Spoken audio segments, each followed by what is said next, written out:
आप सुन रहे हैं हिंदी साहित्य की सर्वश्रेष्ठ कहानियाँ। आइए सुनते हैं मुंशी प्रेमचंद्र के द्वारा लिखी हुई कहानी सिर्फ एक आवाज़। सुबह का वक्त था। ठाकुर दर्शन सिंह के घर में एक हंगामा बरपा। आज रात को चंद्रग्रहण होने वाला था। ठाकुर साहब अपनी बूढ़ी ठकुराइन के साथ गंगा जी जाते थे, इसलिए सारा घर उनकी पुरशोर तैयारी में लगा हुआ था। एक बहू उनका फटा हुआ कुर्ता टांग रही थी। दूसरी बहू उनकी पगड़ी लिए सोचती थी कि इसकी मरम्मत कैसे करूं।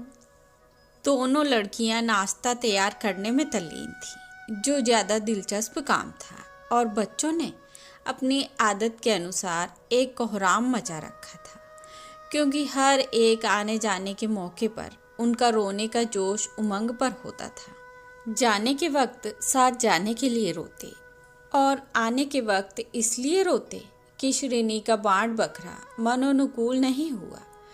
बूढ़ी ठकुराइन बच्चों को फुसलाती थी और बीच बीच में अपनी बहुओं को समझाती थी, देखो खबरदार, जब तक उग्रह ना हो जाए घर से बाहर ना निकलना। हंसिया, छुरी, कुल्हाड़ी इन्हें हाथ से मत छूना।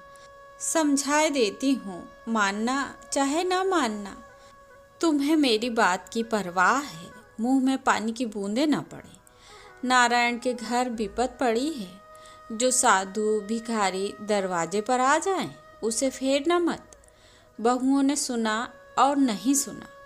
वे मना रही थी कि किसी तरह यह यहाँ से टलें। फागुन का महीना है, गाने को तरस गए। आज खूब गाना बजाना होगा।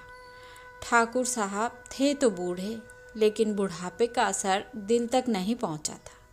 उन्हें इस बात का गर्व था कि कोई ग्रहण गंगा स्नान के बगैर नहीं छूटा। उनका ज्ञान आश्चर्यजनक था।